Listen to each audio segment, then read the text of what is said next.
Meus amados irmãos, presentes aqui na nossa comunidade Matriz, São Vicente de Paulo, irmãos e irmãs que nos acompanham pelas nossas redes sociais, vejam que um gesto simples de Jesus, uma prática que ele trazia desde cedo, desde pequeno, desperta um interesse do seu discípulo.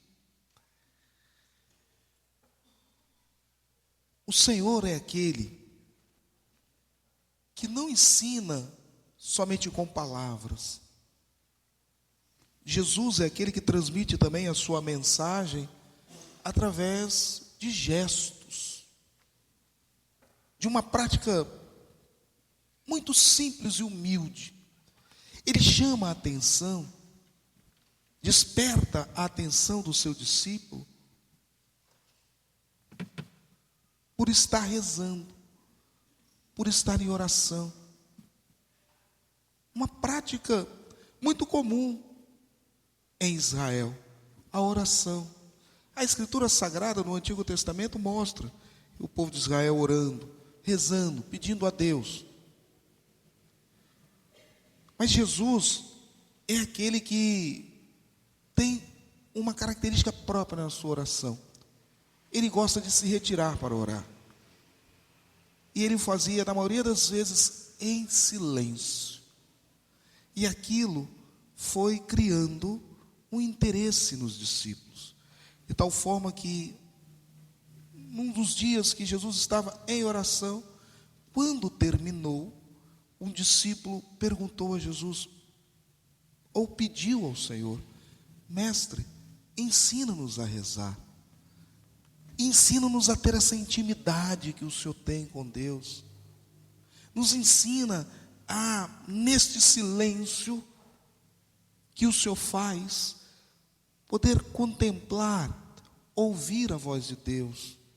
Nos ensine esta via que chega ao coração. E aí Jesus, então, nos ensina a oração de todas as orações. A oração do Pai Nosso. Mas vejam, a oração do Pai Nosso era uma novidade para eles. Não pelo fato da oração, porque orar para o povo de Israel faz parte da profissão da sua fé. O povo de Israel é um povo orante. Mas aqui há um elemento. A oração agora se dirige a alguém. Alguém que nós adoramos, mas que temos agora a liberdade, a novidade de chamá-lo de Pai. O povo de Israel não tinha essa prática.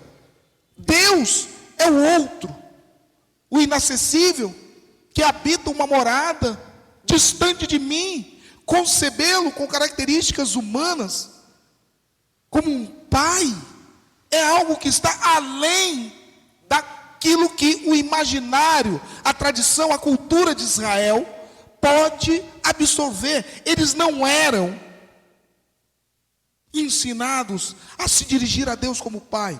Pouquíssimos os textos no Antigo Testamento apresentam esta visão antropomórfica de Deus, com características humanas. Não, havia uma formalidade entre eles. Formalidade essa que deixava claro a diferença entre o Criador e a criatura. Compreender Deus como um Pai era muito para a cultura daquele tempo. Mas Jesus faz questão de aproximar este Deus, cujo ele é a imagem daquele discípulo. É como se dissesse: filho, pode se dirigir a ele como pai, porque é assim que ele se sente. Meu pai também se sente seu pai.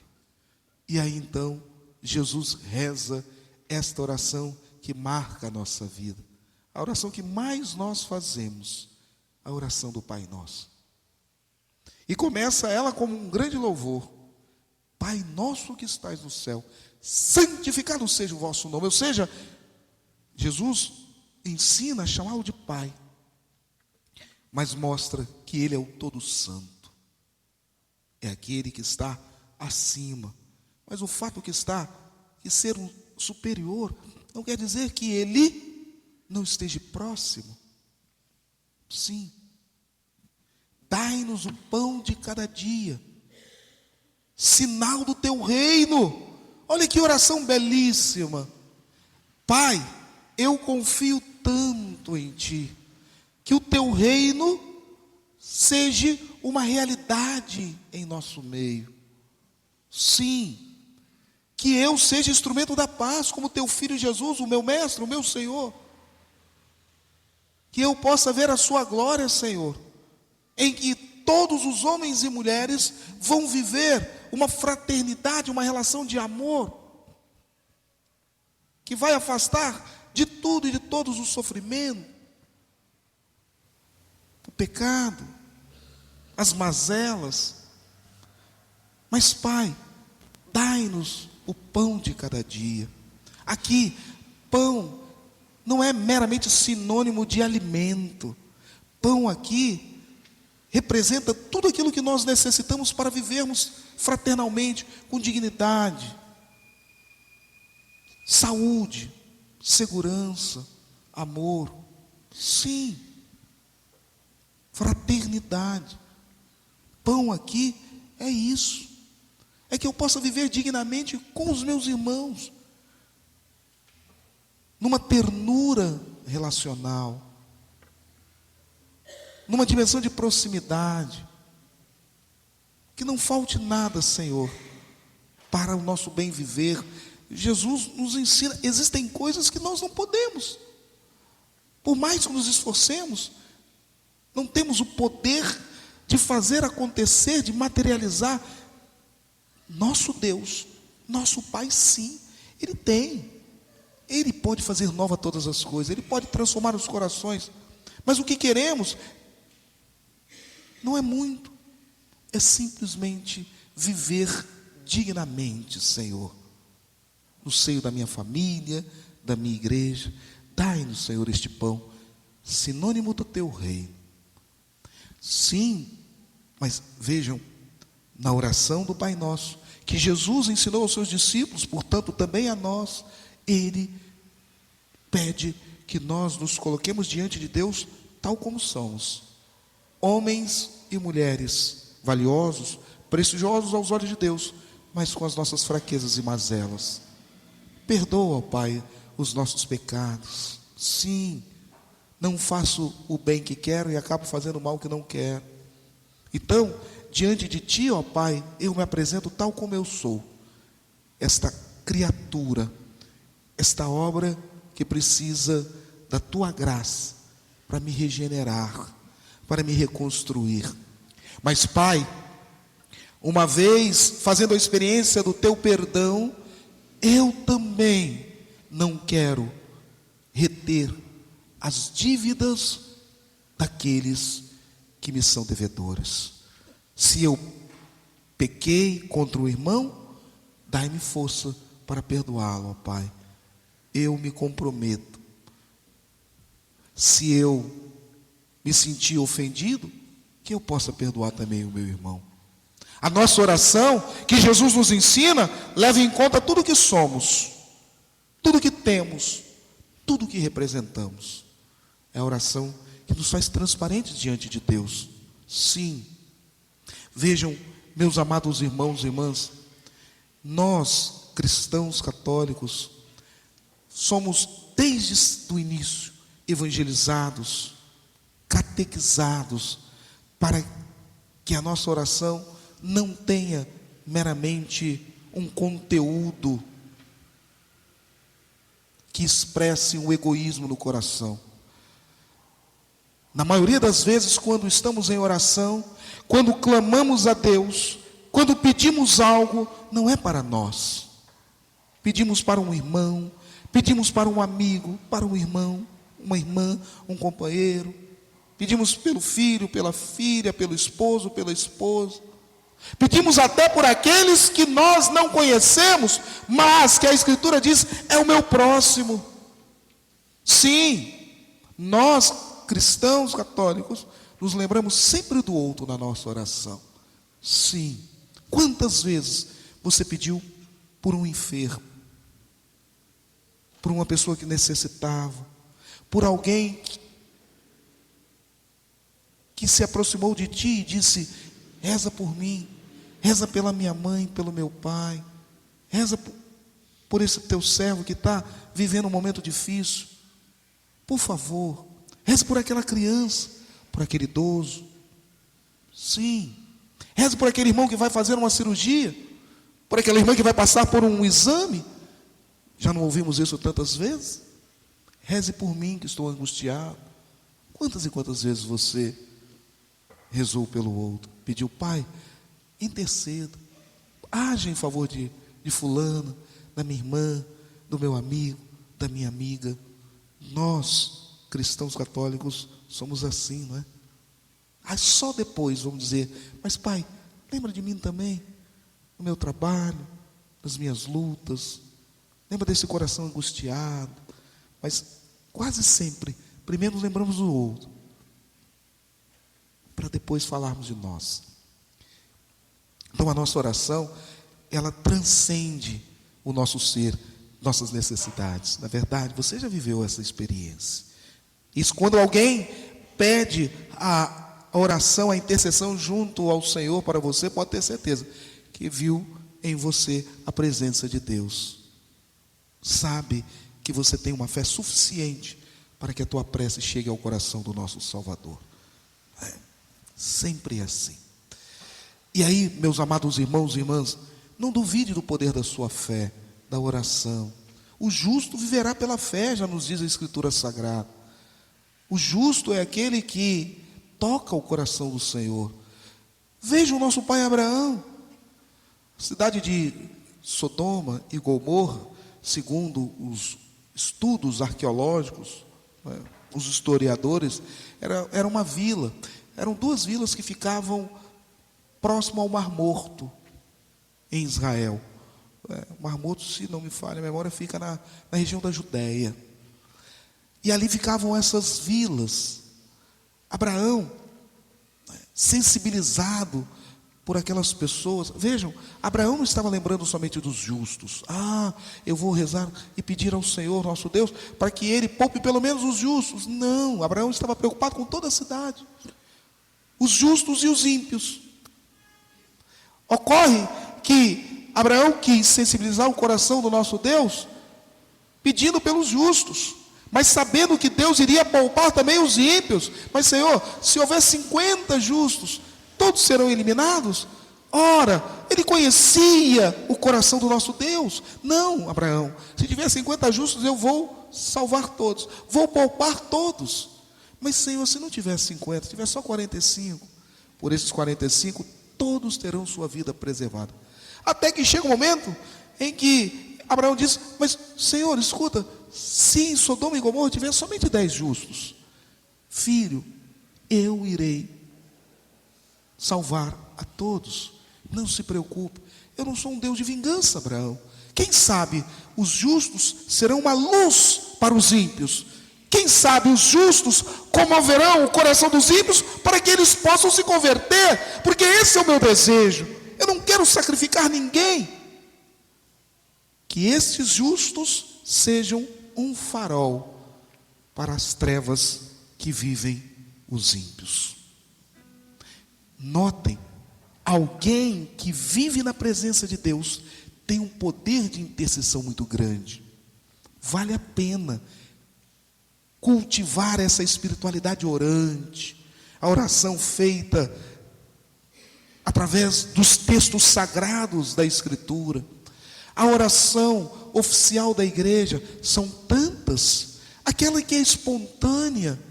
O importante é que este momento é sublime, é um momento de profunda intimidade entre nós e o nosso Deus. Existem aquelas orações, irmãos, que nós fazemos em meio a lágrimas. Sim, quando sentimos o peso da cruz, quando a dor invade o coração e é transmitida através da alma, dos sentimentos, né? Quando estamos pesarosos, apreensivos, angustiados, alguém que amamos ou que conhecemos está enfermo, está doente, está passando por um momento difícil. É uma oração que flui em meio a lágrimas, em meio à dor, em meio ao pranto. Mas esse Deus está atento, Ele nos ouve. Existe aquela oração, muitas vezes, não é, voltada para a necessidade de alguém. Senhor, olha por ele, ajuda ele naquele emprego, ela naquele trabalho, que ela realize esse plano, esse projeto, Senhor. Ouve a prece desse justo em favor do nosso irmão. Existe a oração de louvor e de agradecimento. Senhor, muito obrigado porque me concedestes a vitória. Fui aprovado na universidade, passei por um processo seletivo, recebi uma alta do hospital, aquela pessoa saiu do hospital. Obrigado, Senhor, o filho de fulana, de cicrano, nasceu. Olha que louvor, né? Que oblação a Deus. Sim, irmãos, são tantas as formas de orar, mas um só é o destino: o coração do nosso Deus. Um Deus que é Pai. Mas nós precisamos ter também a serenidade, termos a paciência. Às vezes, o silêncio nos trará a resposta que nós, muitas vezes, demoramos a compreender. Vai nos revelar a vontade de Deus. Existem aquelas orações que nós pedimos e que nem sempre alcançamos aquilo que desejamos. Não do nosso ponto de vista, não da nossa compreensão. Eu, por exemplo, durante 18 dias, os últimos 18 dias da minha mãe, eu rezava pedindo que Deus a curasse, que ela pudesse ter alta do hospital e ir para casa. Foi assim, 18 dias. Deixe-me levar a minha mãe para casa. Foi assim comigo, alguns anos atrás. Todas as vezes que ficava com ela na UTI, rezando, cantando, eu terminava em silêncio a minha oração e dizia: Senhor, dai-me a graça de levar a minha mãe para casa. Eu vivi essa experiência. Até um dia, o 18º, em que eu pude ter pela última vez um contato com a minha mãe. Ela já tinha vivido momentos difíceis, uma noite muito difícil, com paradas respiratórias. E aí, ao chegar no hospital, eu notei que ela já não tinha mais força para cantar. Estava com uma máscara de oxigênio. E eu dizia assim: minha mãe, a senhora não se esforce não. Deixa que eu canto. Só segura a minha mão e vai cantando com o seu coração. E aí cantamos. Né? Quando eu saí de lá, 11 horas, eu terminei a minha oração em silêncio e disse: Senhor, dai-me essa graça. Não quero nem ouro nem prata. Deixa eu levar minha mãe para casa. Deixa ela sair dessa UTI e voltar para a sua casinha. A última vez que eu vi a minha mãe em vida. 2 horas depois ela fez a sua Páscoa. Aí à noite, eu, no silêncio da minha casa, ao chegar do velório, do primeiro dia do velório, eu chorava, debaixo do chuveiro, chorando e dizendo: onde é que eu errei? Por que não atendestes a minha prece? Eu pedi tanto, eu só queria levá-la para casa. O que demais tem nisso? Tu és todo poderoso, Senhor. Tantas e tantas vezes tu ouvistes a minha prece. Ela internava, nós clamávamos e ela saía. Era sempre assim. Muitas e muitas vezes. Dezenas. Todas as vezes me ouviste. Por que desta vez não me ouviste? E foi assim durante 15 dias, chorando e dizendo: por que não atendestes a minha prece, Pai? Até um dia em que eu cheguei da paróquia, cansado, triste, com saudade dela. Aí entrei, tomei meu banho, sentei na minha cama e comecei a chorar. Aí eu ouvi uma voz no coração que dizia assim: filho, por que estás a chorar? Eu dizia: porque eu não tenho mais minha mãe. Ela não está aqui. Eu queria que ela estivesse em casa. E aí Deus disse para mim assim: Carlos, por que achas que eu não atendi a sua oração? Lembra do que me pediste? Que a minha mãe pudesse ir para casa. Sabe onde ela está? ela está em casa, na minha casa, na casa onde nunca mais ela irá ser desalojada, na casa onde ela encontrou amor, atenção. Não que ela não tivesse, não, filho, eu atendi a sua oração. O que você achava que era a casa dela, eu compreendi como a minha casa. Ela está em casa, filho. Olha, apacenta o teu coração. Sim, irmãos, eu tive esse diálogo com Deus no silêncio, na penumbra do meu quarto. Eu atendi a sua oração. Tua mãe está em casa, filho. Ela está aqui, feliz, na glória. Eu atendi a sua prece. Ocorre que eu quis oferecer a ela uma casa que não será mais tirada. Uma casa onde o amor é pleno. Por mais que vocês amassem a sua mãe, apacenta o teu coração. Tua mãe está em casa. O meu filho já te disse uma vez: aonde eu irei, eu prepararei uma morada para vós. Pois bem, olha, foi o suficiente, irmãos, para que eu agradecesse a Deus. Sim, ó Pai, Tu atendestes a minha oração. Mas eu levei tempo, ó Pai, para compreender que a Tua vontade, que a Tua sabedoria suplanta a minha. Que aquilo que eu não podia fazer por ela, por mais que eu amasse, o Senhor fez. Tenho certeza que ela está na glória. Deus nunca deixou de atender uma prece, nem minha, nem sua. Mas as expectativas dele estão para além da nossa. A sabedoria dele ultrapassa a nossa vã sabedoria. Ele é onisciente, ele sabe todas as coisas, mas ele acolhe. Nem sempre nós compreendemos naquele momento os desígnios de Deus. Leva tempo. Tem que haver confiança. Tem que haver intimidade com Ele. Sim, tem que haver comunhão. Tem que haver serenidade e espiritualidade, que é ali que Ele vai revelar a vontade para nós. Mas tenha certeza, ninguém que clama a Deus com a simplicidade do coração vai ficar sem ouvir a sua resposta. Ele é onipotente, Ele é misericordioso. O que nós não podemos é sucumbir a esta visão do mundo de que Deus é irrelevante, que podemos prescindir dele. Não. Ora, o mundo pode nos oferecer muitas coisas, muito conforto. A tecnologia pode nos dar acesso a muitos conhecimentos.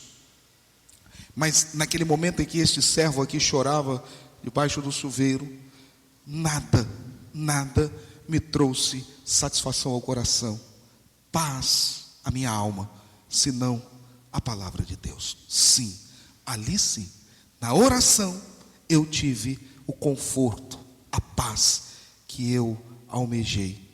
E compreendi que Deus jamais se calou diante do meu pranto. Que Ele nos abençoe, irmãos, que nós sejamos firmes, fiéis e sempre presentes no diálogo com Deus. Louvado seja o nosso Senhor Jesus Cristo. Para sempre seja louvado. Creio em Deus Pai,